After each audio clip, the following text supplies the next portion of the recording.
Welcome, everyone. The event is now live. Chris, please take it away.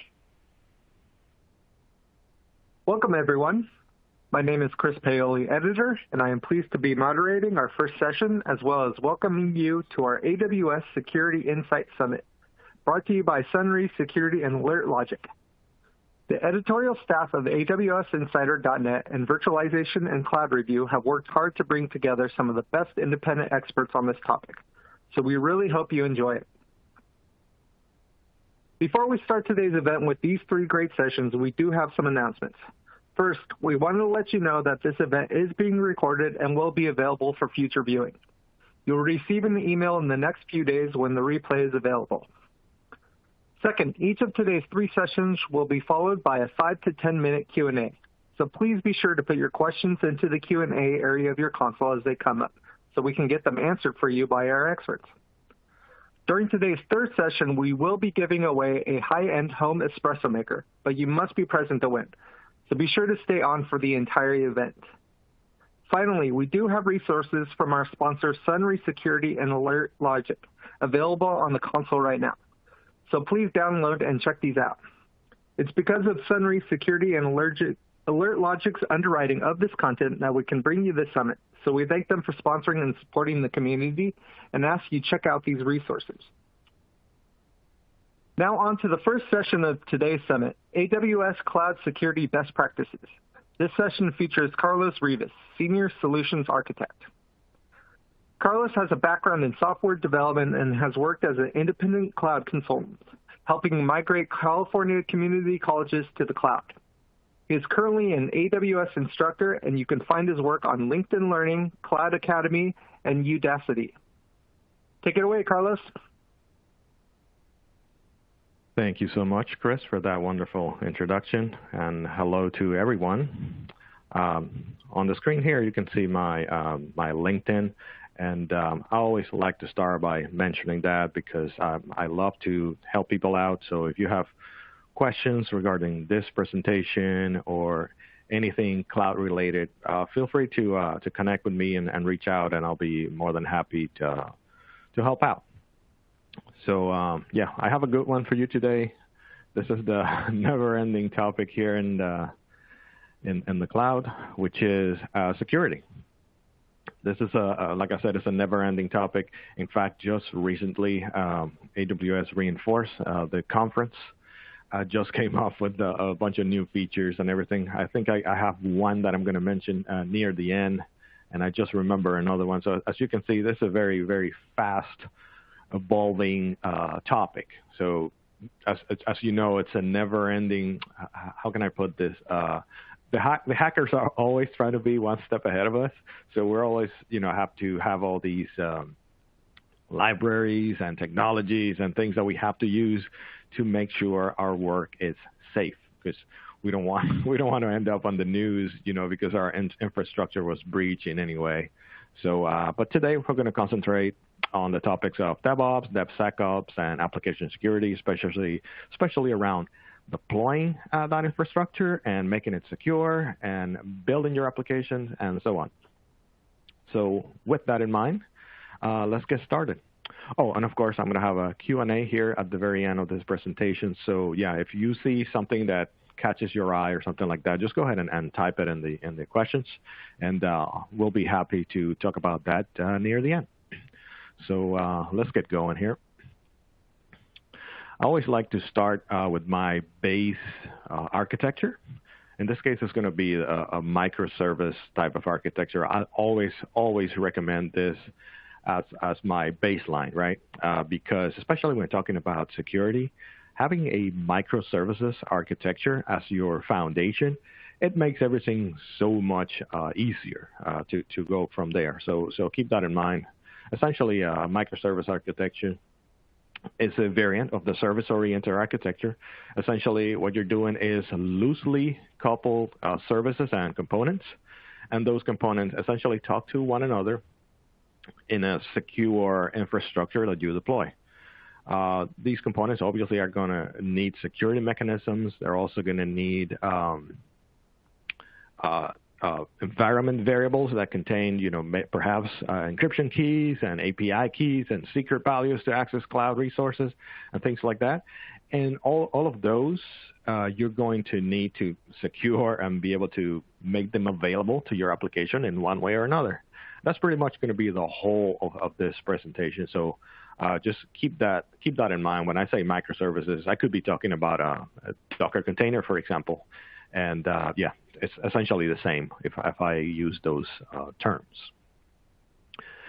This is basically an architecture of what I just mentioned.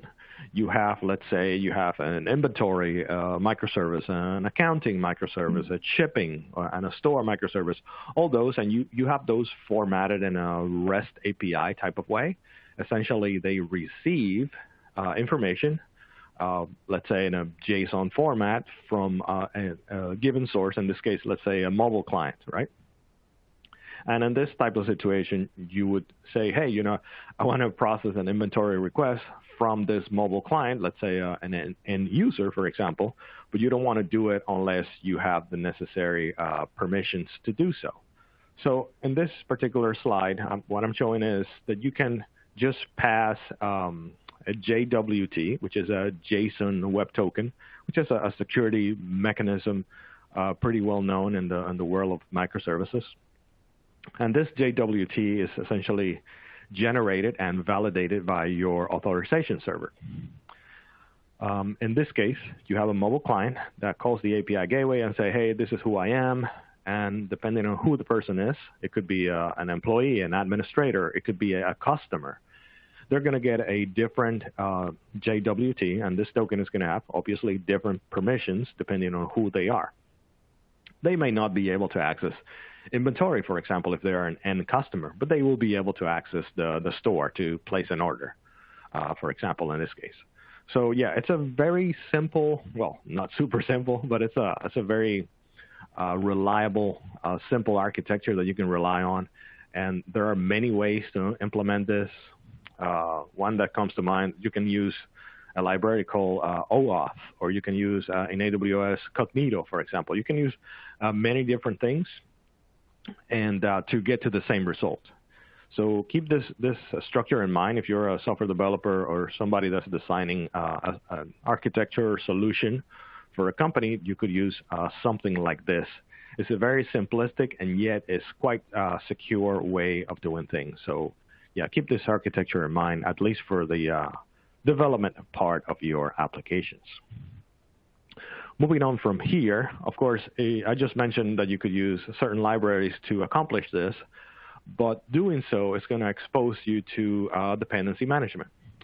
What this means is you're building an application and you have a bunch of libraries, let's say, 3, 4, 5, and as your application grows, you're going to keep adding more and more libraries. The problem is those libraries, as cool as they are, they're developed by humans, and humans make mistakes. And, those mistakes could expose you to security vulnerabilities that you're not aware of because you didn't write that code. You're just buying a library or just downloading a free open source library from the internet. And of course, you don't know what you don't know, right? So these libraries could contain serious vulnerabilities.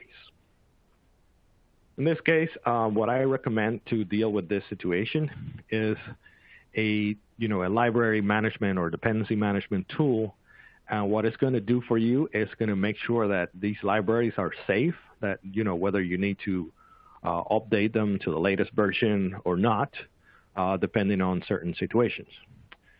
In this case, I'm recommending the tool called Dependabot, which is not really an independent tool. It's just a part of GitHub. What I do in this case is I check in my code on GitHub. It can be any language, by the way. I'm not being a specific here. It could be PHP. It could be Python. It could be Node.js / JavaScript. It could be any of those, right? And what this is going to do is it's going to inspect your dependency file, your package.json or your requirements.txt file. And it's going to look in there, and it's going to see, okay, which libraries are you using? And based on that, it's going to go to a specific library on the internet that's going to say, hey, does this dependency or library, does it have a current vulnerability out there that needs to be monitored, right? If that's the case, you will get an alert from the Pendabot saying, hey, you need to update this library in a hurry because there was a certain weakness or vulnerability that was found at some point in time, and it would be helpful if you take care of that.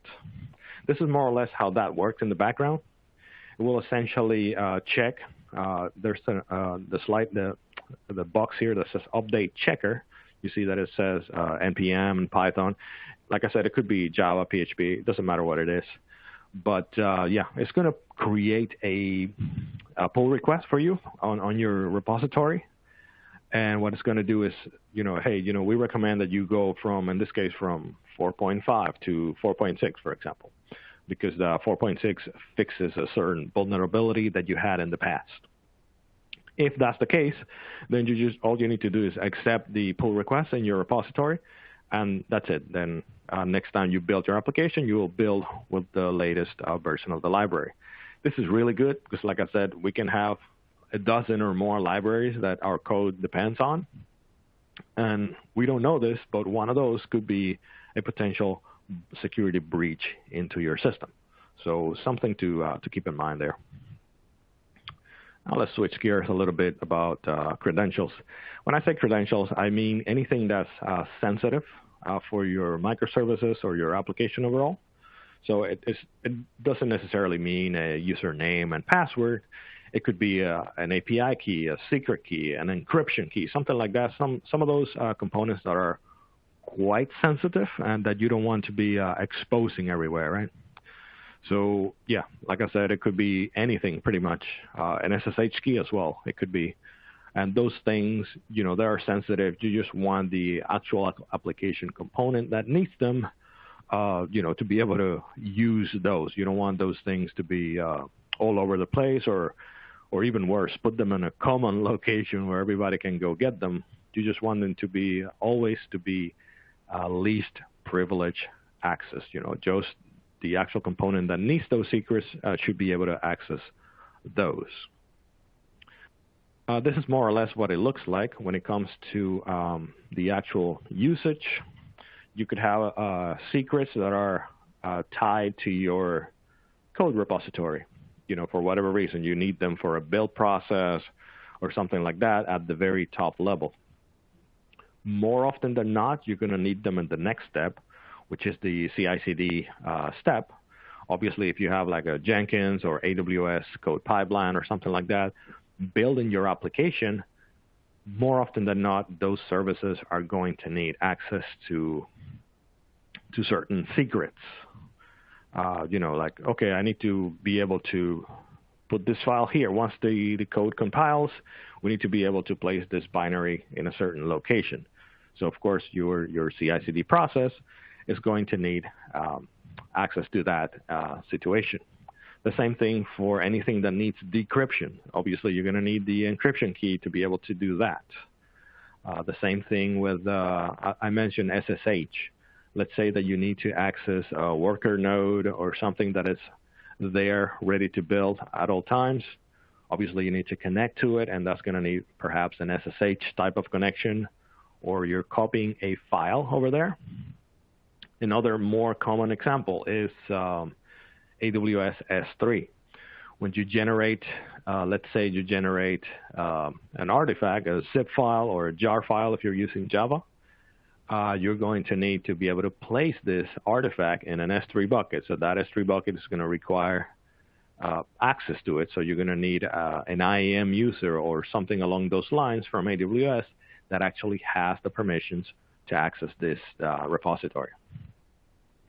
Now, if we get out of that manual build process for a second, and we can talk about putting that in an actual artifact repository. For example, in AWS, you have ECR, which is the code registry, where you have your Docker containers. You generate them, and you push them to the container registry. That's also going to require credentials and a login process, so that's going to be there. So as you can see, pretty much all over the place, you will need credentials. The final step of all this, and this is why I recommend the microservice architecture, if you look where it says runtime app secrets, more often than not, your application is going to have environment variables, and those are going to be in this case, let's say that you're pushing to test, right? Those environment variables are going to be set with values that match the test environment. Like your test database password, your test backend servers, and those are going to be pulled from commonly named environment variables. So when you deploy this very same code into production, you don't need to change anything. It's just going to read the values that match the production database, the production backend server, and so on. So that's also a very important component when it comes to the actual architecture of your application. Let's talk about GitHub Actions here for a second, because even though this is not like super related to AWS, but I'm going to make it related to AWS because it's something that I've been using lately in combination with the AWS CDK, the Cloud Development Kit. And I really wanted to include this in this presentation because I believe it's going to be something that's very, very useful to you. Here's a process that I follow a lot with this. Actually, I'm not going to show you my actual process here until the very next slide, but there's something here that I want to point out. Let's go from the beginning. You have a Git push. That's essentially you coding your application, and you're doing that, I don't know, from your laptop or your other coding IDE environment. Then from there, it goes to your GitHub repository where you're going to trigger a GitHub action that could trigger automatically as soon as you do a git push command, or it could be something that you run manually, which is probably more realistic. You don't want to be deploying code all the time, every time you do a little code push, right? So probably you're going to trigger it manually. But the component that I wanted to show you here is that very next one that says OpenID Connect. Let me explain. There's a way that you can generate a connection between AWS, a trusted connection between AWS and GitHub. What this is going to allow you to do is create, I think it's a 509 certificate between the two parties. What that does is it's going to allow you to map your GitHub action to an IAM role. This is label number 3 here. What that's going to do is you're going to get all this set of AWS permission associated with your GitHub actions. To me, this is absolutely amazing because in the past, you would have to have GitHub secrets, in this case, an API key and a secret key from AWS, assigned to your GitHub action so that it could actually go to AWS and perform those things that I mentioned, such as push into S3 or push into an ECR repository. Now, with this OpenID Connect, you don't need that. So it makes your GitHub environment so much more secure because now you don't even have to worry about an API key being there. This is just like a just-in-time type of situation. You run your GitHub action. It goes to IAM. It gets credentials for that particular run. And then you can perform all your actions in a secure way without having to worry about, whether we have the necessary permission, or is the key rotated, is the key expired, or something like that. You don't have to worry about, is this key ever going to be compromised, because it doesn't leave AWS, right? It's one of those situations where you have temporary credentials so that you can execute whatever it is that you're doing, and then those credentials go in the trash as soon as you're done, and your build is complete. This is a more realistic of what it looks like, of course, without the OpenID portion. So you're going to have code that you feel like is ready. You've completed your work, and everything is good to go, and you're going to push it to your GitHub repo, right? From there, once you have it in your GitHub repo, you're going to trigger a GitHub action. You're going to do that automatically or manually. Perhaps it can be in response to a merge, because it's pretty common to have your code ready to go and then have somebody else take a look at your code, and then they're going to authorize your pull request. By the way, it's never a good idea to authorize the pull request yourself. It's like you're being your own inspector. It's best to have a different pair of eyes looking at your code to make sure everything looks good. And then once that's done, it will trigger let's say a test process to make sure that your code is okay, it passes all the unit tests and all that stuff. And then here comes the interesting part, and this is what I do most of the time, which is build a Docker container and push it to the AWS ECR registry. And of course, for you to be able to do this, you need to have AWS credentials, and that's why I think this is so much better, because now you can do this push without having to worry about, oh, do I have the necessary permissions? Has this key expired? What happens if this key has 2 open permissions and it gets compromised? You don't have to worry about that, because now the keys, those are temporary. So they'll just go in, do your push, and those credentials gets thrown away right away. So that's a really very interesting way to manage build credentials. So let's move on from that. I like to throw in vulnerability scanning here, because essentially that's the next step. Once you have your artifact built, in this case a Docker container or Docker image, it goes into a registry. So from there, that's pretty much the next to last step prior to actually deploying this thing and getting it into the hands of your testing team, or perhaps directly to production, depending on how brave you're feeling at the time. So yeah, let's talk about vulnerability scanning in that case. Essentially, a scanner is a binary version of what I mentioned earlier. I just mentioned that you can use Dependabot to check for vulnerabilities in your libraries and dependencies.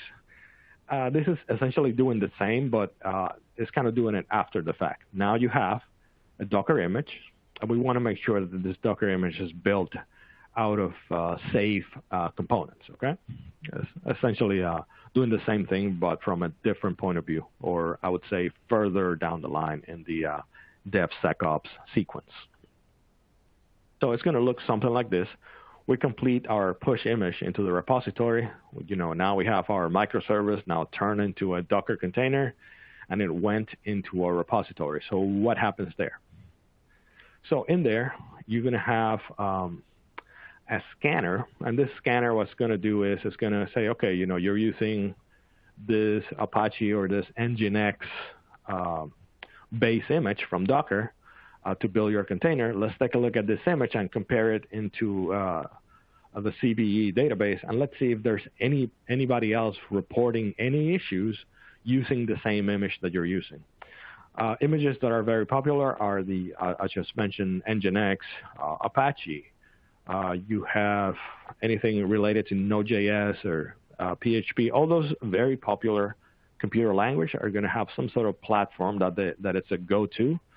For example, JBoss, if you're doing an application server using Java.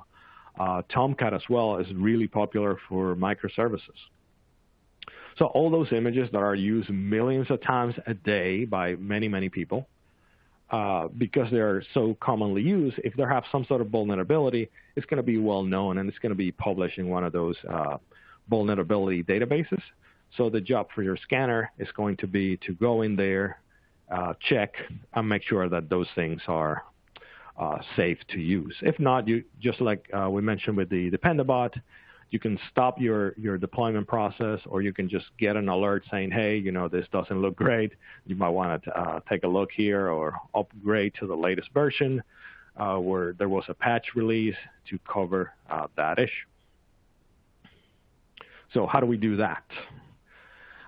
Fortunately for us, you have two options, and they're both kind of boiled down to the same.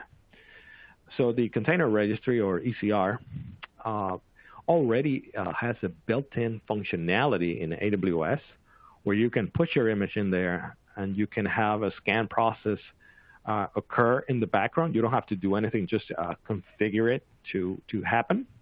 So it doesn't need to be a part of your CI/CD process, which is great. So what you do is you go to your ECR, you set your policies, your retention policies, your permissions, and one of those options is how often do you want to scan the images in the repository. you can do that every hour, every day, every week, depending on the number of builds that you are pushing out there. So yeah, this is a great tool. There are two options. Number one is the standard checks, which I believe is free and included, but they have an enhanced check, which takes a little bit a deeper look at what you're doing. I believe that option is paid, of course. And what it does is, behind the scenes, it's actually using Amazon Inspector to verify your code. If you don't know what that is, I have a slide here for you. Amazon Inspector is an automated security vulnerability management service that constantly evaluates your resources for software vulnerabilities and unintended network exposure. So essentially, this is doing that scan. In fact, you can see that one of the options here says continual scanning. So you put your code in the hands of this tool, and it's going to check your code against these databases that contain a well-known list of vulnerabilities, hopefully updated to the latest, because we're always trying to use the latest and greatest library, not realizing that could expose you to significant security risk, because brand new code obviously not only introduces new features, but could expose you to new vulnerabilities. So if you want to have that peace of mind and you're using AWS for your Docker containers, you just need to enable enhanced scanning for ECR. And like I said, behind the scenes, it will be calling Amazon Inspector. I believe you can use Amazon Inspector directly as well, so you don't need to worry too much about that. Let's say that you're a person that does not use containers at all. You can use Inspector directly. Probably you just put your code in one of those AWS tools, such as Code Commit or something like that, and you can use Inspector directly from there without having to use GitHub or containers or something like that. It's a really great benefit for those people looking to have their code inspected for vulnerability, especially if you're pushing containers out there or just code in general out to production all the time. This adds a layer of peace of mind to you.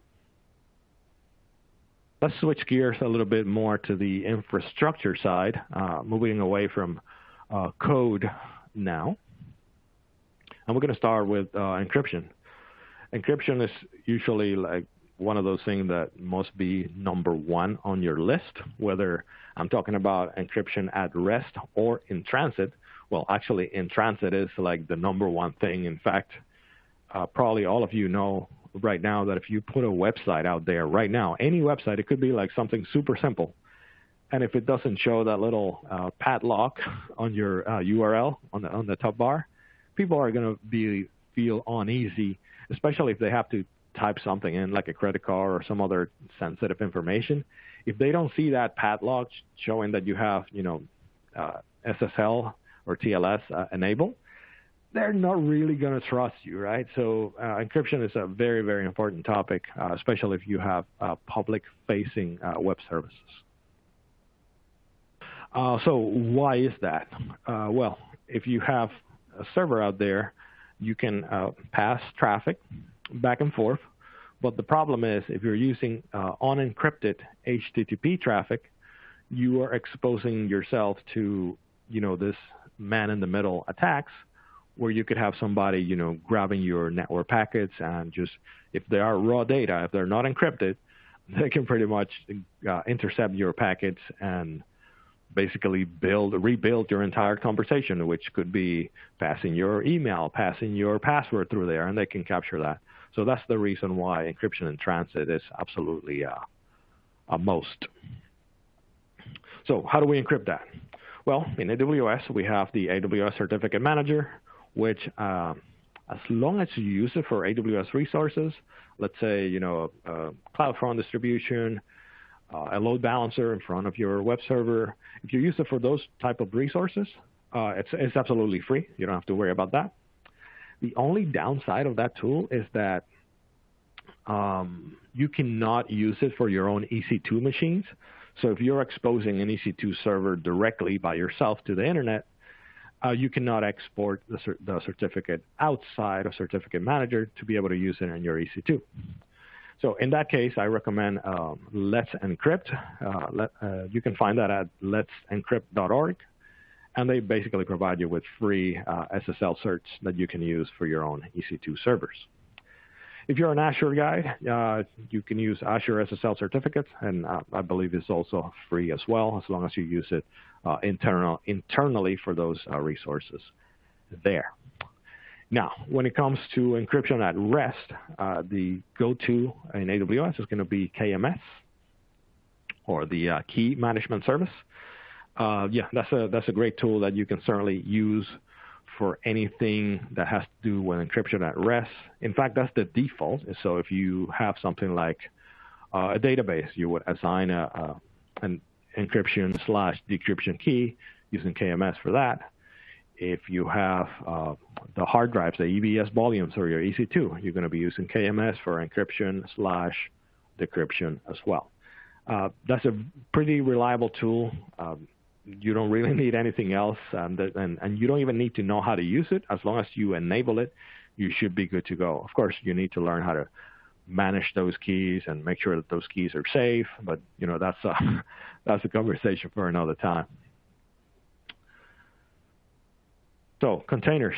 I mentioned containers again, even though I've been talking about it for like half an hour now.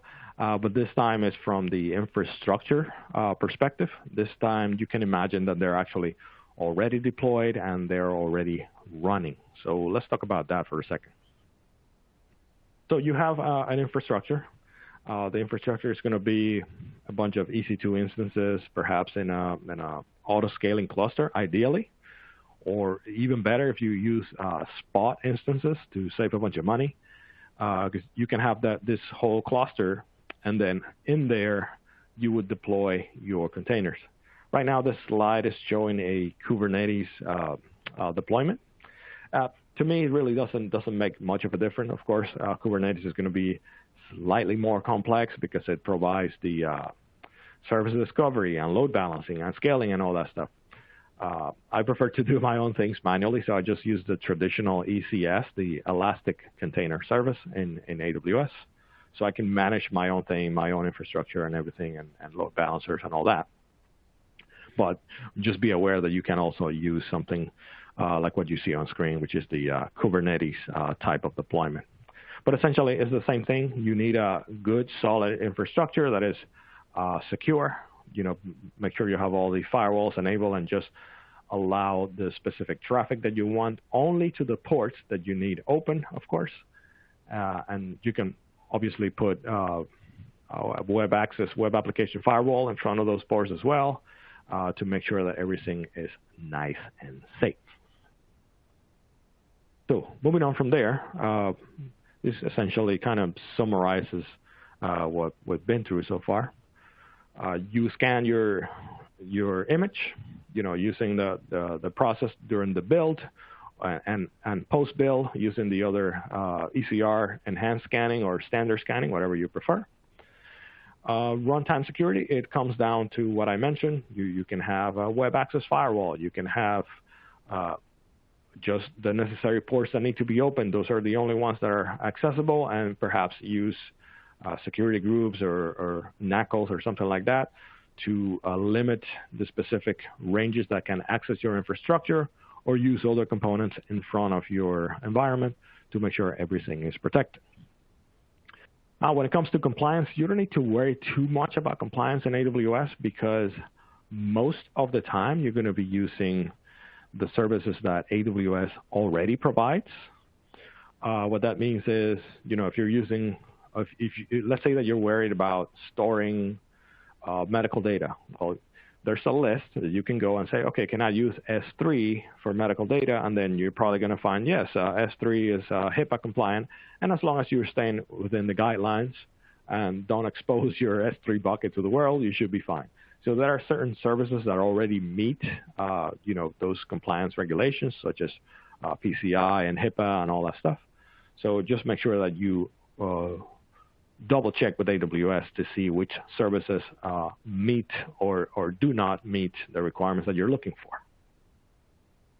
finally, number 4 here will be the monitoring, right? You cannot improve what you don't measure, so monitoring is very, very important. And what we do there is we run a bunch of tools. I don't like monitoring at all, I'll tell you right now, so I prefer to set up alarms. Let's say CPU usage. I prefer to monitor CPU usage, especially in a container cluster. So let's say that I'm hitting 75% usage. I trigger an alarm, and from there, from the alarm, I can notify an operational team, or perhaps I could do an auto scaling, right? I don't need to get human intervention on everything. I can just take an action right away based on that metric. It could be any other metric. You can also monitor, your disk space and all that stuff.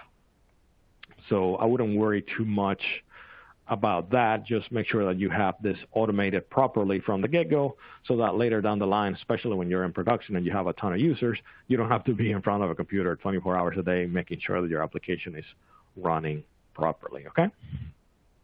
The same goes for your application components. So for that, I use CloudWatch logs, and I do exactly the same thing. I get my application logs sent to CloudWatch logs, and from there, I can turn any meaningful message from my application. I can also turn that into a metric or turn that into an alarm. Let's say that you're running a Java application and you start getting the word exception in your logs. That's never a good thing, right? So you want to perhaps count the number of appearances of the word exception in your log, and perhaps after a certain number, let's say 5, for example, let's say in 1 hour you get 5 of those, you should, turn that into an alarm that's going to send an email to have somebody take a look to see what's going on in there. So, but again, I emphasize as much as possible the automation part, so that you don't have to have a human going through logs and looking at a screen 24/7 just to have an application running. Now, the final component here is going to be the load balancing and firewalls, and this is going to be essentially in front of your application. This is what's going to be your frontline defense against things that are, like happening out there, right? The number one thing is going to be DDoS attack, right? When you have somebody trying to hit your application multiple times just with the intent of taking it down, because it's going to be so much traffic that actual users can't get in. For this, I recommend something, setting up load balancers on a web access firewall in front of your infrastructure. Because this way you can, one way or another, you can use this to filter traffic and perhaps slow down those attack patterns. Because, by the way, AWS knows how to recognize these attack patterns. So they'll block those people right away as soon as they notice somebody is intentionally trying to crash your application. This is more or less what it looks like. The traffic coming in from the internet is going to hit your firewalls, and it's going to hit your load balancer. And as I mentioned, the AWS support teams already knows how to monitor all this stuff, and some of them will be out of your way, right? They'll say, okay, we understand that this is a specific kind of attack or something, and we can get it out of the way and just reject this traffic. But yeah, sometimes things will get through, so that's why you have to have security in every layer possible. So if you want to go full paranoid and protect yourself, you can have all these many layers. You can have AWS Shield, Route 53, Web Access Firewall, and CloudFront. Every one of these components in front of your application, it just adds one more layer of protection, and it will essentially keep you safe, because most of these services, if not all of them, are kind of managed by AWS. So you essentially have a 24/7 team in front of your application authenticating traffic. So, this would be like a great setup. One last thing that I would like to talk about before we move on is the topic of authentication. It's always good to have some sort of way to, authenticate people before going into your environment, into your applications. And for this, I recommend using AWS SSO or single sign-on. which, by the way, this product has already been renamed as of last month. I believe it's now called the Identity Center, something like that. I'm sure that the session that follows this one with Stephen Smiley, he's going to be covering this probably in a lot more in-depth way because he really loves this tool. And what this tool does essentially is it provides a centralized way to broker access into your AWS environment and also your third-party applications. So let's say that you have an Active Directory with people already in it, and you want to use that to authenticate into Slack, into Dropbox, into your AWS accounts. You can just set a bunch of permission sets in AWS and map the source of users in SSO to that particular Active Directory. And that's pretty much it. You can use those permissions and those credentials to access, SAML applications and any kind of third party that you want to connect to AWS, including your own AWS accounts. So you have developers accessing AWS development environments and operational teams accessing production accounts and so on. So yeah, something to keep in mind. This is a great tool. I don't have time to cover it in depth here. But yeah, you could probably learn a lot more about this with Stephen probably in the following session. Now, as I mentioned, the SSO is now called the IAM Identity Center. Nothing really changes. I've been using it lately. I haven't noticed anything new. But yeah, now just be aware that it's no longer called AWS SSO. Now it's the IAM Identity Center. So to wrap it up here, just want to leave you with a few key points before we move on to questions. And that's going to be use a third-party tool for authentication. Never try to do that by yourself. Use SSO that we just mentioned, or perhaps something like Okta or something like that, but never try to do this by yourself because that's usually the biggest vulnerability out there. If you try to create an authentication system by yourself from scratch, just leave that to the expert. Don't try to do that by yourself. And also mind your software architecture. I just mentioned microservices. That's my favorite. I'm sure that doesn't necessarily apply to every software solution out there. But if you want to keep things simple and secure, that's my preferred type of architecture. Always try to design for scaling by using loosely coupled components. And you can do that by messaging and using queues and other AWS components in this case. Everything loosely coupled, gives you more redundancy and resiliency to outages. And when it comes to DevOps security, manage your credentials. I gave you that example of using temporary credentials for GitHub Actions and things like that. You can implement things that way and not have to worry about, do I need to rotate those keys? What happens if those keys fall in the wrong hands and so on? So by managing credentials that way using tools, you don't have to worry about those things. And finally, use infrastructure components as your first lines of defense. I mentioned load balancers and CloudFront and web application firewall. Those are your primary lines of defense when it comes to live traffic coming into your application. And of course, never forget to encrypt. When in doubt, always choose to encrypt, even though it might be a little bit slower. It might need a little bit more CPU, but it's always something good to have. And with that, I will be more than happy to take your questions. Chris? All right, great. Yeah, thanks for the presentation, Carlos. Let's jump right into the questions. First question, do you recommend GitHub Actions or AWS Code Pipeline? Well, it really depends on what the goal is. When it comes to GitHub Actions, I prefer GitHub Actions if it's something that's going to be a little bit more complex. But yeah, Code Pipeline is, let's say if I have to deploy infrastructure as code, I'll probably go with Code Pipeline as something like really simple and just get it done with CloudFormation within AWS. But if it's something that requires a lot more complex architecture, building containers, things like that, I will always go with GitHub Actions. Okay, great. Let's jump back to containers because I don't think you talked about it too much today. Can I work in AWS exclusively using Docker containers? I guess AWS is also a little bit biased, just like me, because they've made a lot of their tools to be able to work with containers. For example, let's say that you want to use some crazy legacy product using AWS Lambda. They now support a source to be a Docker container for your Lambda, so that's also possible. Code build, let's say that you need to use a hardened image or something like that. You can use code build with Docker containers as well that you provide, custom made.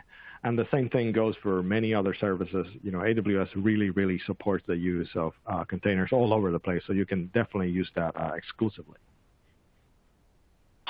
Okay, great. Here's a good question. Which vulnerability scanner should I use for my CI/CD pipeline? There are a few options out there. Some are open source. Some of them are paid. But since we're talking about AWS today, I highly recommend the enhanced or standard checking provided by the ECR or Container Registry provided by AWS. So since we're talking about AWS, that's definitely the go-to for me and my recommendation. Okay. Can I develop in AWS and deploy to an on-prem server? Actually, that's a great question. For that, I would recommend Code Deploy, which Code Deploy has an agent that you can deploy, whether on a machine that is outside of AWS. So yes, you can certainly register any server and make it available to Code Deploy and deploy from the cloud to that server directly. So yes, it's certainly possible and something that I highly recommend, and it's actually very secure. Okay, great. This next question is probably one a lot of us have. What's the cost of using AWS SSO? That's a great question, especially if you set up an AWS organization with various development environments and testing environments and production and so on. That setup that I just mentioned is entirely free, and because single sign-on is also considered a necessary component to be able to operate all this centralized organization, it's also considered a free tool. It's part of the overall footprint that AWS provides that you can use absolutely free. They just care about the end resources that you're going to deploy, let's say a Windows server, a Linux server, and things like that. But these overall managing component, if you will, they're free, including AWS SSO. Okay. Good to know. Can I use a web application firewall to block all traffic? That's a great question. And in fact, I had that situation with a customer recently where they wanted to allow just the traffic coming from employees. And we were able to do that successfully. This was, just like a specific set of IPs that were allowed through the firewall to be able to perform a disaster recovery test, but everybody else was being sent to a page that says, sorry, come back later, we're under maintenance or something like that. So yes, you can certainly use the web application firewall to manage traffic blocking pretty much. Even though it's authentic traffic, you want to block it perhaps for maintenance reasons, as I just said, and you can certainly use that product for that reason. Okay, great. Looks like we have one more audience question for you. Can I set up disaster recovery from AWS to Azure? Absolutely. Yeah, I've seen those setups where you have, let's say, a VPN, where you have an AWS VPC network connected to an Azure one. It's kind of weird at first, but yeah, once you do that setup, you can certainly set up an offsite, quote unquote, offsite location where you can send your traffic to if something happens. That's certainly absolutely possible to do. Okay, looks like that's all the time we have. Thanks again for the great presentation, Carlos. My pleasure. It was great. Everyone, stay tuned. We're going to take a short break and be back at the top of the hour for our second session of the day, AWS Cloud Security, Top Do's and Don'ts. Take a chance to check out those resources on your console provided by Sunray Security and Alert Logic, and we'll be right back. Welcome, everyone. The event is now live. John, please take it away. Thank you, Justin. Hi, everyone. Welcome to the second session of the AWS Security Insights Summit. Today's event was sponsored by the hardworking folks at AWS Insider and Virtualization and Cloud Review, who have brought together some of the best independent experts on today's topic. Many thanks to our sponsors, Sunray Security and Alert Logic, for making this event possible. Thanks to Chris and Carlos for a great first session, and thanks to you for joining us for part two. I'm John K. Waters, Editor-in-Chief in the Converge 360 group of 1105 Media, and I'll be your moderator for the second of our three information-packed sessions. Before we get started on the second session, let me go over a couple of housekeeping details. Each of today's sessions is being recorded for later access.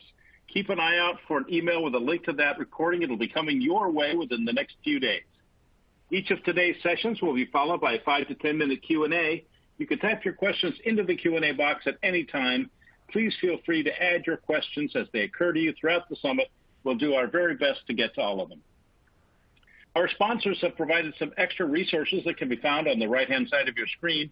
Please take a moment to check those out. At the end of this summit, you'll be asked to take a very short survey. Please take a moment to share your honest opinions.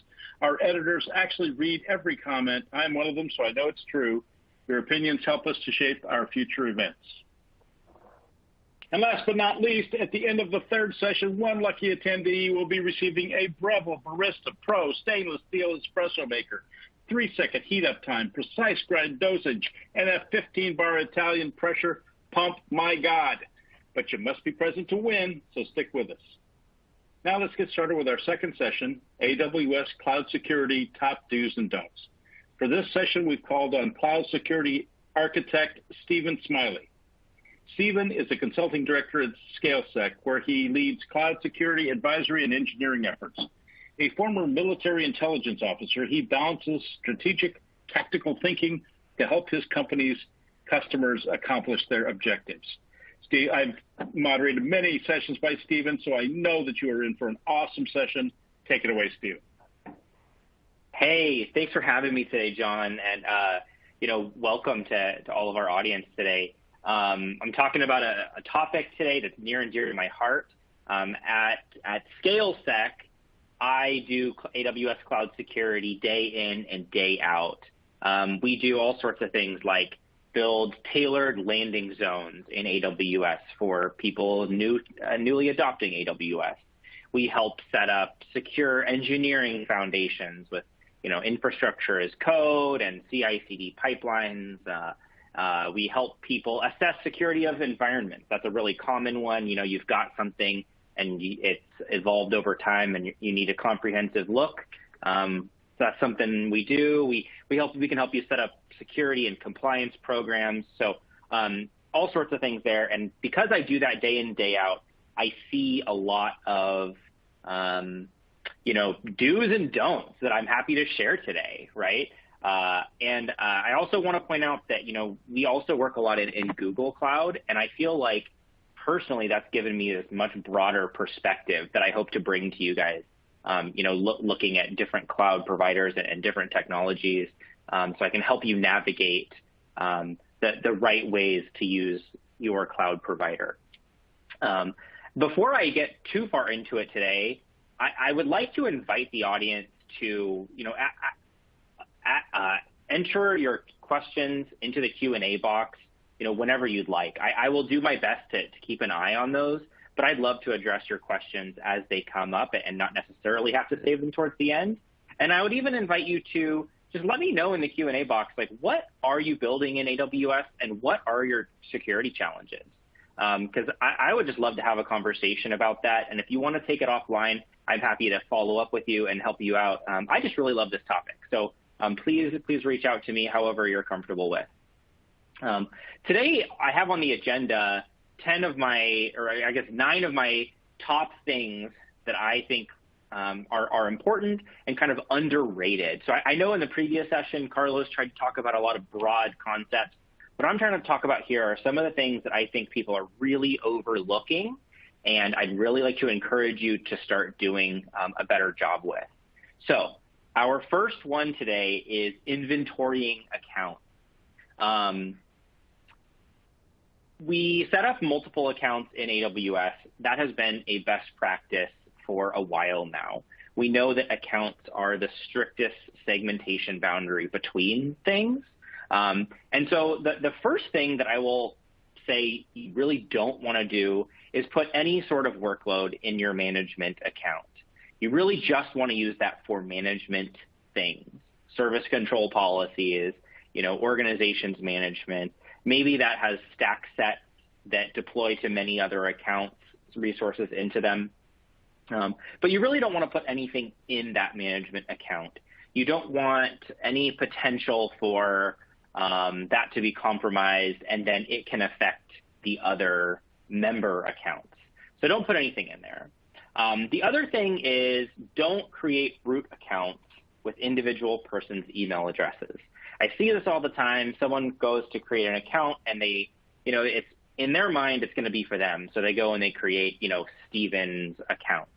But over time, Steven's account develops some things that maybe John needs as well, right? And now it's not really just Steven's account, and it gets muddy. So just come up with a purpose for that account, and use a distribution list or some sort of email address that you can change that's not tied to a specific person.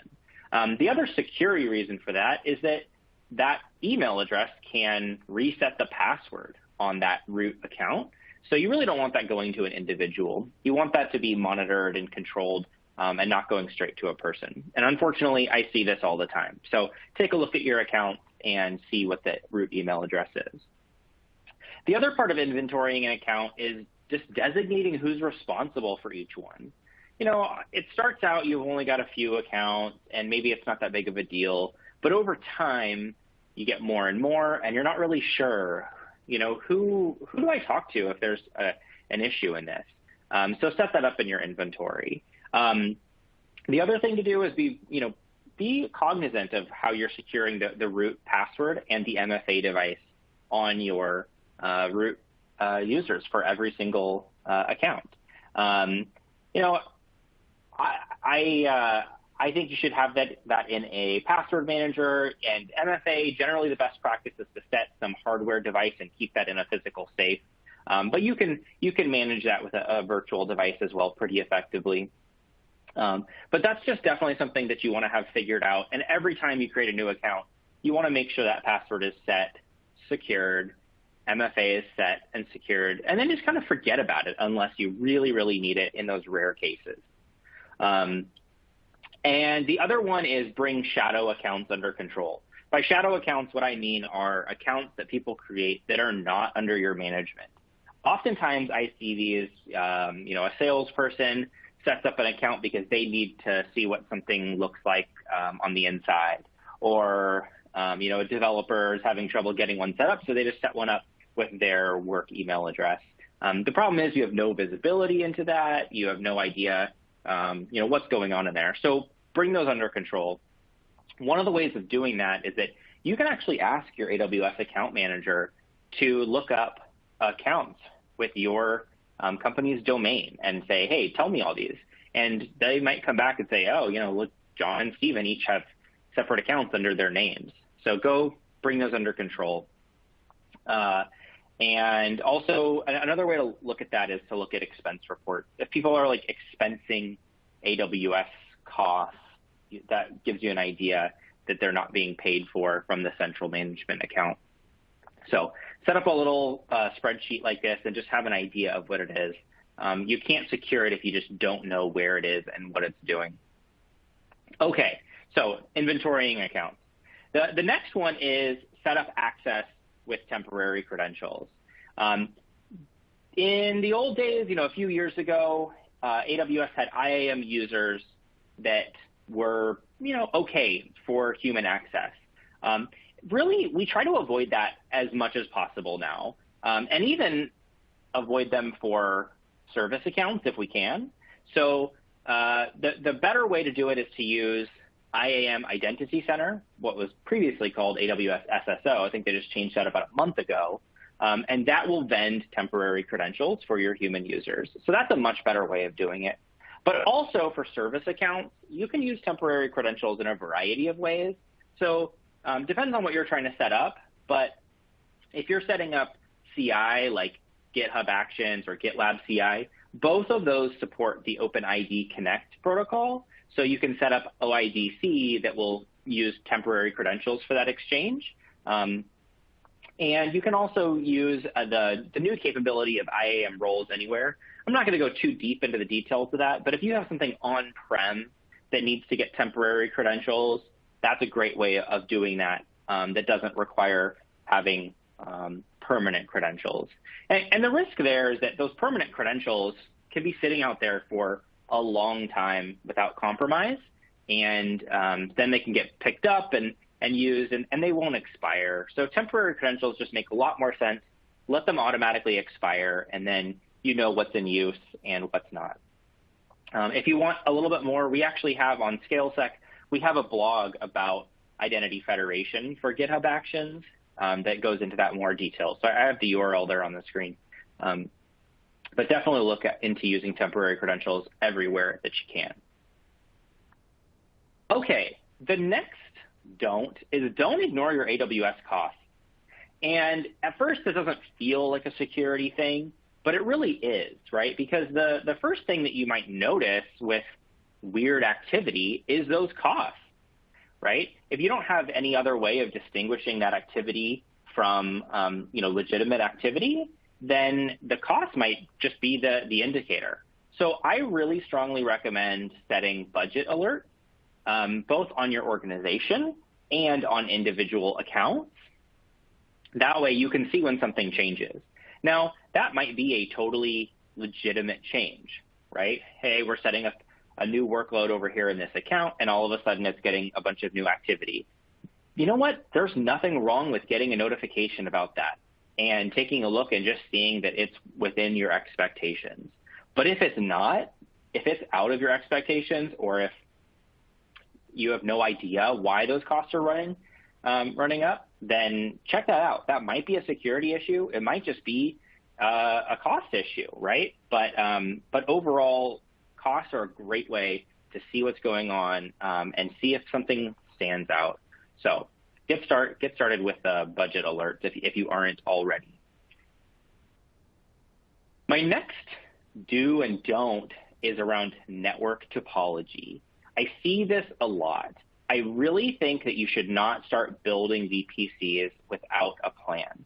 And in today's world of agile development, we often try not to do too much big upfront planning, right?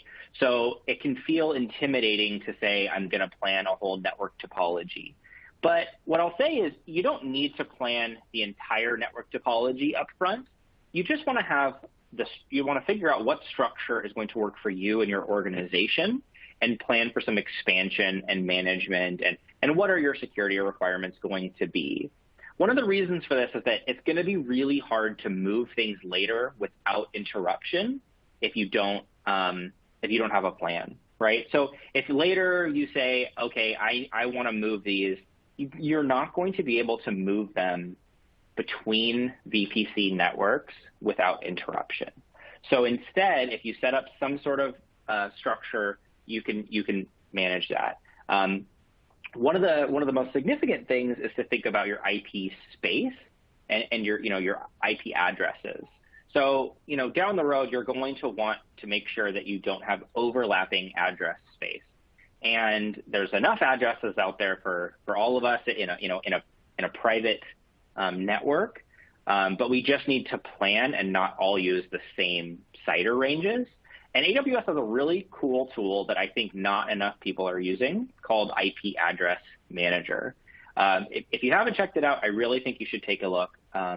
What it will do is you can set up your IP pools, and you can set up like a global pool and then divide it into different regions.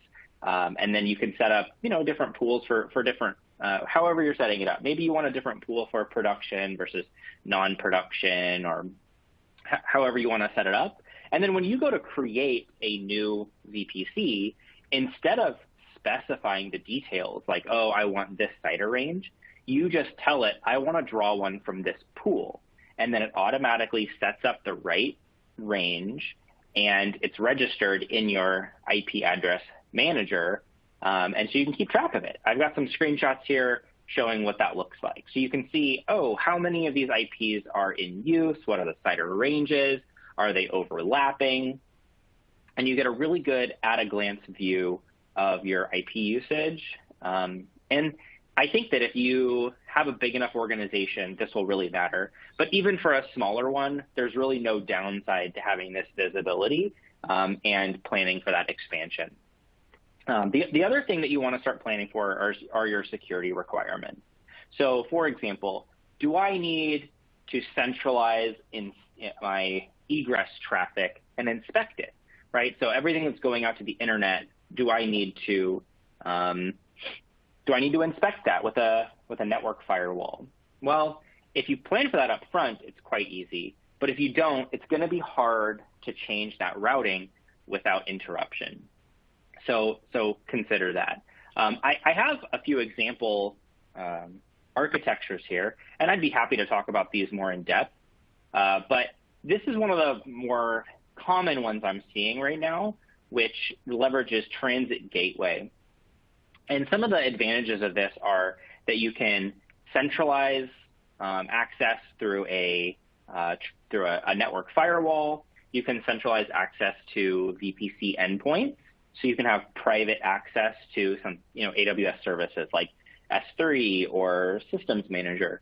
So you're communicating with AWS services and not really risking going out over the internet.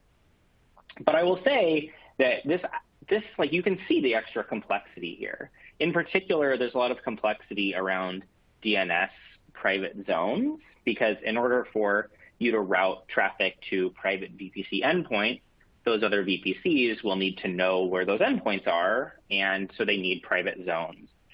So this is feasible, but if you have a smaller environment where you don't want to manage all of this, I do think that an underrated topology is a shared VPC. So I have a diagram of that here on the screen. And relatively recently, I think it was a year or two ago, AWS added the ability to change, to route things within your VPC in a more specific way that enabled topologies like this to work. So what I mean by that is that previously, you wouldn't have been able to route traffic between these subnets through a firewall. You would have had to use something like Transit Gateway in order to route it through a firewall. But that's no longer the case, and so I feel like this topology is overlooked. What we have on the screen here are some different zones where I've got an infrastructure zone, external, internal, and customer data, but they're all using one big shared VPC, and then private subnets or subnets within that VPC that are shared to those zones in separate accounts as needed. And so this is a lot easier to manage. You can still centralize your VPC endpoints, and you don't need a Route 53 private zone because it's all within the same VPC. You can have NAT gateways centralized here for internet access, and you only need to pay per hour for those NAT gateways. You don't need one in each availability zone in each VPC in every account like you might with other topologies. So I'd be happy to talk about this more if this is interesting to anybody, but I think that you should go and check out shared VPCs if it matters. There's a great blog on shared VPC best practices that AWS has that I think is totally overlooked. So my do there is consider shared VPCs. Okay, my next one is I think that you should enable threat detection with guard duty in all of your environments and really don't ignore the findings there. Guard duty can get a little annoying with some of its findings if they're false positives, but I would say that if you don't ignore them, instead you tune them, you'll get a lot more value out of it. Unfortunately, I see a lot of environments where people have enabled guard duty, but they're not even looking at these findings. And so it's not really helping them at all, because they wouldn't be able to distinguish a false positive from a true positive. And so then what are you getting out of it? Don't ignore those findings, take a look at them, tune them, and respond to them within a reasonable amount of time. There's a lot of really helpful findings there that you should take a look at. And actually, guard duty continues to get more powerful. So just last month, they added some new features like malware protection for EC2, and also they're doing analysis at the user and app level within the Elastic Kubernetes service. So if you're using those services, guard duty is now providing even more value.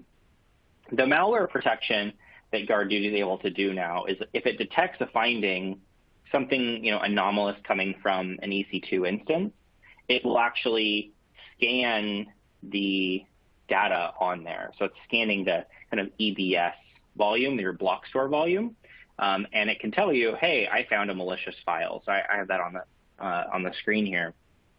And that's something that's pretty valuable. So if you don't have endpoint protection or some sort of side scanning capability already on your EC2 instance, then this will help a lot.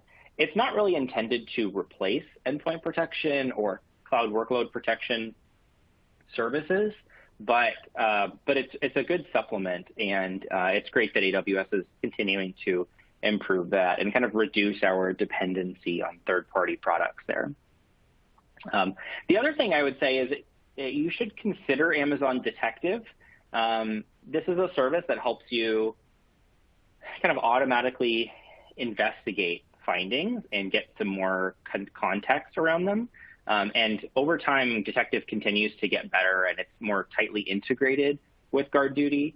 So you'll be able to see, a lot more helpful information. So when you look at a finding, you're not having to do a lot of the investigation yourself. So consider that. See if that is helpful in your environment. I think it would be. Okay, my next one is, I think you really should be prepared to query your logs. And this is something that's also just really overlooked.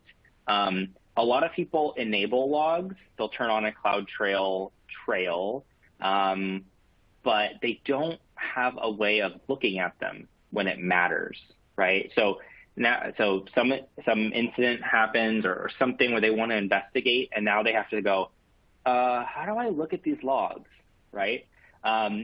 So my recommendation is to just think about what you need in your environment. Some of the AWS options that you have are CloudWatch logs, where you can enable metric alarms, especially for like really high signal things. So for example, you can enable a metric alarm on root user activity. You say, I really don't want anybody logging in as root, and if I see that, I know that I should set off an alarm. Or even if it's legitimate, I still want to have the alarm go off so I can just know about it and keep track of it, right? So CloudWatch logs works pretty well for that. And also CloudWatch logs lets you query your logs a lot better than you can. So in CloudTrail, you can query them from the just event history, but you really only get one dimension. Like you can say, tell me all the events from event source S3, right? But you can't say, tell me all the things that are from S3 and this user ID, right? You can't do those two dimensions. If you go into CloudWatch logs, then you can, and that'll help you a lot. The other capability that's available to you now is CloudTrail Lake. What we used to do is we used to set up Athena, where we could use Athena to do SQL queries against CloudTrail logs. And CloudTrail Lake is basically a cleaner interface to that setup that some of us used to do, where you just get to use standard SQL queries, and CloudTrail Lake gives you an interface to that's a lot cleaner. So they also have some kind of sample queries that you can get started with, and you can save your queries if you're doing them on a regular basis, like you're trying to say every week, tell me who logged into my environment, something like that. Then you can save them and use CloudTrail Lake for that. The real limitation there is that CloudTrail Lake only handles CloudTrail logs, right? Like it's not handling application logs. It's not even handling guard duty logs. So I'm hoping that over time, AWS builds a capability for you to see many log sources in one place. But until that's available, this is what we've got. The other thing I wanted to spread some knowledge of is using SageMaker notebooks.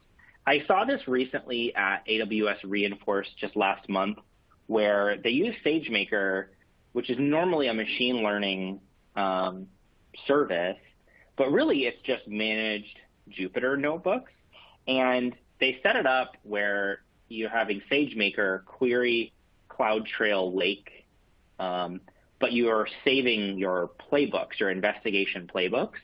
So if you're setting up a kind of simple SOC and you want to have a SOC analyst be able to have kind of pre-set up queries that will save kind of a playbook and some evidence of an investigation that they performed, that may be one way to go. But at the end of the day, if you really need a robust SIM where you're looking at many different log sources and you really want to do thorough investigation, unfortunately, AWS doesn't offer one, so you need to look to a third-party SIM.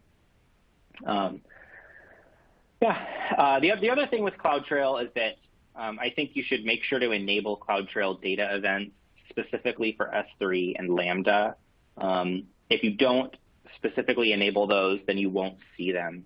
And so you won't see something like people changing objects in S3. They just won't appear. And so I think that's definitely something that any CloudTrail trail should include. And then the other thing, and this is more advanced, is you can consider separating trails for read and write events. So read events are all the things where somebody is saying, hey, tell me about all the resources in this service. And that's fine, but that's not really nefarious. Instead, write events are the ones that are much more significant. Write events are like someone created a new IAM user or someone created a new S3 bucket. So create, delete, those major changes, modify, those can actually be logged to separate trails. And then you can set different retention periods. You can say, in my SIM, I want to keep all my write events in memory for a longer period of time, and I'll just archive the reads because the write ones are where all the significant activity is going to be. So that'll help you separate signal from noise, but you have to set that up in the beginning. Okay, so that's a lot about CloudTrail. Let me know if you have any questions there, but definitely be prepared to query those logs. My next recommendation here is to use Systems Manager. A lot of people who are new to cloud don't think about using this type of capability, but I really strongly recommend using this in AWS and getting to know it up front. So don't bother with Bastion hosts if you can avoid it, right? So a Bastion host, by definition, means that you have to have some instance out there listening, and publicly available. If you can avoid that and reduce your attack surface, just do it. Set up Systems Manager, also known as SSM, which is Simple Systems Manager, for patch management, so that it can patch all your instances. And actually, one way to make that even more secure is if you set up VPC endpoints for Systems Manager, it can pull those patches from AWS managed S3 buckets, so it's not even going out over the internet. So you're not having to leave your boundary to get those patches. Also, you can set up SSM for fleet management, where you can get inventory of your assets on the instances and you can log into them RDP or SSH to them through Session Manager. And one of the other kind of tips I have here is to consider using port forwarding with Session Manager. So the way that works is that, in your local environment, you start a port forwarding session, and then you can use your normal tools. Like you can pull up an actual RDP client, and you kind of point it at your port forwarder locally, and it will tunnel that to a private subnet in AWS. So now you get full-featured RDP, and you never had to expose that instance to the internet at all. So that's pretty powerful. But if you don't want to use that port forwarding, you can still just do it from the AWS console. You can get an RDP session right there in your browser, and that's pretty powerful. One of the things to really watch out for with Systems Manager is allowing IAM pass role. So this is a really dangerous privilege escalation technique that people really need to be aware of. So if you are giving, the way the IAM pass role works is that, it's a permission required if you want to, say, launch an EC2 instance with a set of permissions. So you have to be able to pass that instance a role. The problem is if I have limited privileges, but I can pass role with star, I can pass role the administrator role to some instance, then log into the instance using Systems Manager, and now I have administrative privileges from there. So there's privilege escalation. So you really want to watch out for that. You can say pass role with specific roles, and just making sure that those roles are limited and you've mitigated that risk. So Systems Manager is great, but watch out for privilege escalation. The other recommendation I have here is enforce the version 2 of the Instance Metadata Service, IMDS. So this applies to EC2 instances, and it's been around for a couple of years now. It's still not really enforced in the environments that I come into, and I think it's a simple improvement that you shouldn't overlook. I've got an example service control policy on the screen here, but I'd be happy to provide that to anybody who wants it. But the way that this works is that EC2 instances can get permissions, and if they are assigned some role, and they do that by requesting it from this internal IP, 169.254.169.254, and they can go and pull some metadata, which includes access keys to use those permissions. The problem is that if you've got some vulnerable web server or a misconfigured application firewall or something like that, then some attacker can cause your server to go and pull those credentials and feed it to them, and then they steal it. So version 2 protects against this. It requires some authentication between that instance, and it blocks that. So you really want to enforce this across the board. Don't let people launch instances that don't use version 2, and just block requests that aren't using version 2. And then you've just mitigated a big risk with a very simple technique. So definitely do that, and let me know if you have any questions about that. And then my last tip here is to build workloads with code. Don't build production workloads with the console. I'm not going to get on a high horse and say that using the console is wrong. It's actually great for experimenting and quick learning. It helps you understand how the engineers behind the service expected you to use it, and what parameters you're expecting to see, and what interface you're going to have once you have it, right? So that's a great way of quickly learning something. But for security, it's really not a great way of building a production level workload. Using something like CloudFormation or CDK there's also third-party tools like Terraform or Pulumi, and there's many others. So we can have a discussion about that if you'd like. But those tools will enable you to collaborate with your team in a transparent way. It allows you to review each other's code and see what changes they're making. It also lets you audit those changes. So you can say, oh, I see who made these changes and when, and some comments as to why. It also gives you some history. When the changes were made, you can roll back to a previous version, and it enforces some amount of accountability where who made the change, and if that was a malicious change, for example, it's tied to some name.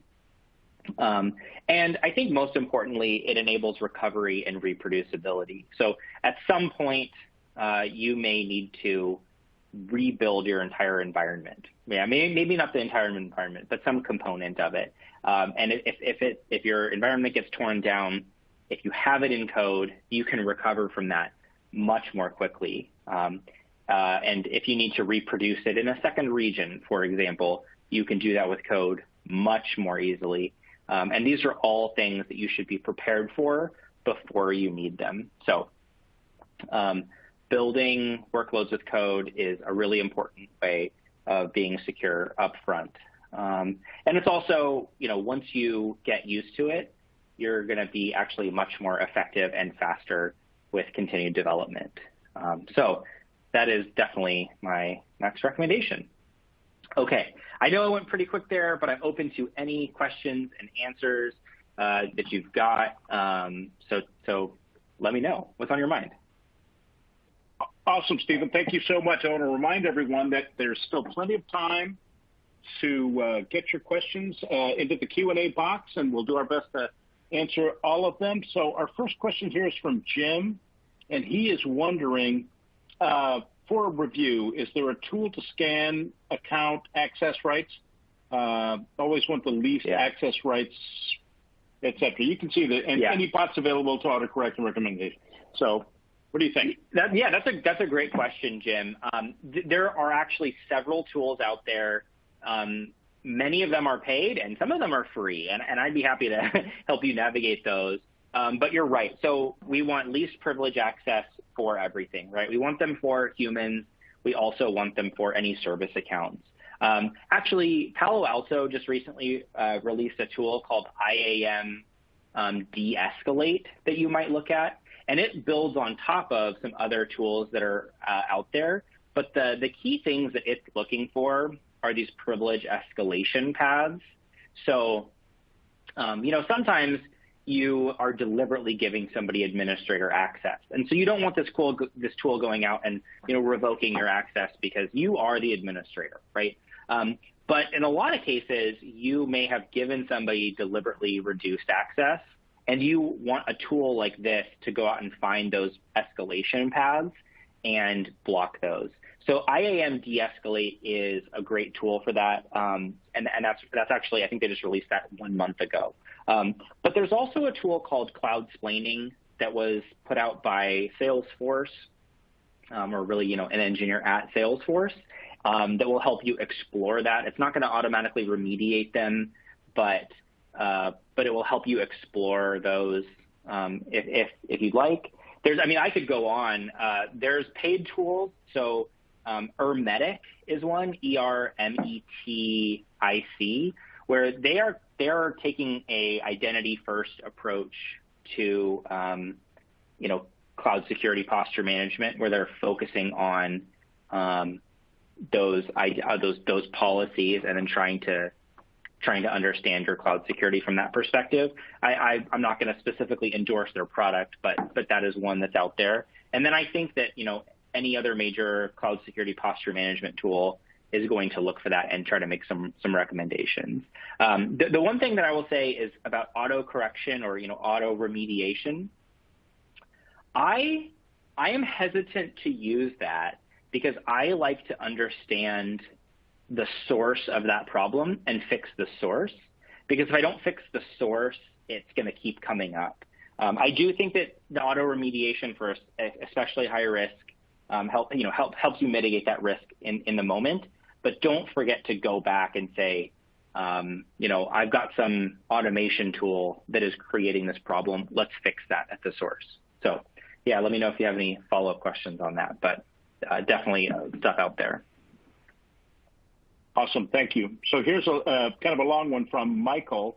What are your thoughts on AWS Client VPN to manage secure MFA access to EC2 instances on private networks instead of the SSM port forwarding, which seems like a bit more of a point solution, especially when dealing with many ports in dev environments? Thanks, Mike. So that's a good question, Michael. I think they're just kind of a different. They're different approaches, as you've acknowledged. So SSM is more of a broad fleet management capability. So, if you are the overall administrator, that's a great way of making sure that you have a way into all of your instances, and it's easy for setup, and it also comes with patch management and asset inventory and things like that. So you can, for example, you can explore a Windows registry through SSM without ever logging into the instance itself. So it provides a lot of that capability.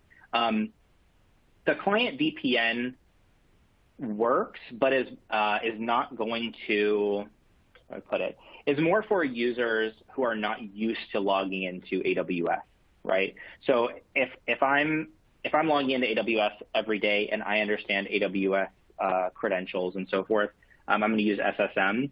But if I'm not, and I don't want to, teach my users how to do that, and I don't want to set up access for them, Client VPN is a way of letting them continue to use their normal workflow to do that. But my honest opinion is that I would avoid using Client VPN if I can. It's a bit old school to me, and so I think you can do better if you want. But really, the best situation is whatever works for you, right? So I'm not going to go out there and tell you to break your VPN workflow if that's working for you. Fascinating. Okay, here's a question from Dorothy. She's wondering, is there a report/tool for user driver delegations? Dorothy, I'm not sure I have an answer to that. So that would be specific to like a file share service that's not really AWS specific. I'd love to, get back with you and hear more about what you're trying to do there, but I'm not sure I have an answer for that right now. Gotcha, no problem. Okay, here's one. What's the best way to get started on a new AWS environment? Do you recommend AWS Control Tower? Oh, yeah. So that's a question I get a fair amount. And, a couple of years ago when AWS Control Tower first came out, I did not recommend it. It's gotten better, but it tries to automate a lot of things, and it's not the most reliable. But if I was starting a new environment, I wouldn't steer you away from Control Tower. But really, when you're starting in a new AWS environment, you want to think a lot about how you're going to use it, how you're going to access it, and how you want to manage it. And Control Tower isn't going to help you think through all of that. So again, this is one of the services that we provide at ScaleSec. If you're just getting started in AWS, or maybe you've got a workload account and you're like, okay, this is starting to become more of a thing. I want to set up a really professional enterprise quality management. That's something that we do, but we'll help you navigate like what service control policies can we put in place to limit risk in your environment, for example. So Control Tower can help you do that, but it really only has a few generic ones. And I will and I will say that you want to think about the specifics of your environment. Like you might say, we only want to allow these services, and we want to block all these others for compliance reasons or cost reasons or something like that. Control Tower doesn't really help you navigate that.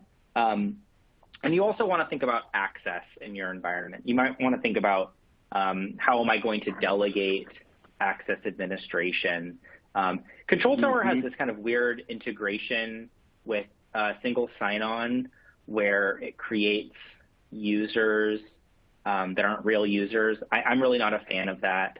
So anyway, there's a number of things, but to answer your question, the best way to get started on a new AWS environment is probably to get connected with a security-focused AWS partner like ScaleSec or anybody else and help you navigate those specifics. I really think that it will pay dividends both in your productivity and in risk mitigation in the long run. Yeah. Okay, here's one. How can I build, this is pretty straightforward, how can I build secure workloads in AWS? Yeah, I mean, that's a big question, right? The answer is build security at every level, right? Defense in depth. And I would say do it with infrastructure as code. So there's a lot of transparency and, peer review of what you're building. And then really thinking through the kind of red team mindset of your workload. So think getting into the mindset of your attacker and saying, what are the risks here? If I were a bad guy, how might I attack this? Right. So that's something that at ScaleSec we help people do all the time, is try to kind of model that threat. But really, it's like limiting your exposure to an attacker to specific places. If I'm exposing something publicly, I'm going to have a web application firewall, for example. I'm going to have my egress traffic filtered through a network firewall, and I'm going to have limited access between my components within my environment. So there's lots of things that you can do, but building secure workloads in AWS is, I honestly think that it's much easier to secure something in AWS than it is other places because of the increased visibility. And then I guess the last recommendation I will make there is to, as much as possible, shift that burden onto AWS and off of your own shoulders. So the more that you leverage a managed service, the more that you're making it AWS's problem to secure it. So it's a lot easier to manage an ECS, like a container in Fargate, for example, than it is to do an EC2 instance, right? They manage so much more of the underlying infrastructure. Yeah. Gotcha. So make that. I think we have time for one more question. Okay. This one from Paul just came in. How do you feel about AWS CDK for that's your IAC? I'm not sure what that is, actually. Oh, wow. Paul, you're coming after my heart. I'm a big CDK fan. I really, really like it. I find myself to be much more productive for in building AWS applications with CDK than any other tool. I will tell you a few caveats, though, especially because now that I have a lot of experience with it. One of them is that CDK is great for things that are going to be across many accounts because CloudFormation is not great at that, right? So if I want to deploy a staging environment and a production environment, right, and have several of these, CDK is great because I can have a kind of a stage defined in CDK that has some input parameters, and that same stage gets deployed to different environments, and it's exactly the same. That is not easy to do in CloudFormation natively at all, okay? So anytime that I'm doing something that's got multiple stages, I'm going to look for CDK. I will say, however, that one of the caveats is that CDK is much more code-like than it is configuration-like. And code needs maintenance. Like code gets stale over time. So I will come across a CDK solution that someone built 2 years ago. I think it's really awesome. And then I go to try to deploy it, and there's just a bunch of things that have changed, and it was not maintained. It didn't keep up to date with whatever's going on, and it's just not usable anymore. And it's like, oh man, like in 2 years that got stale.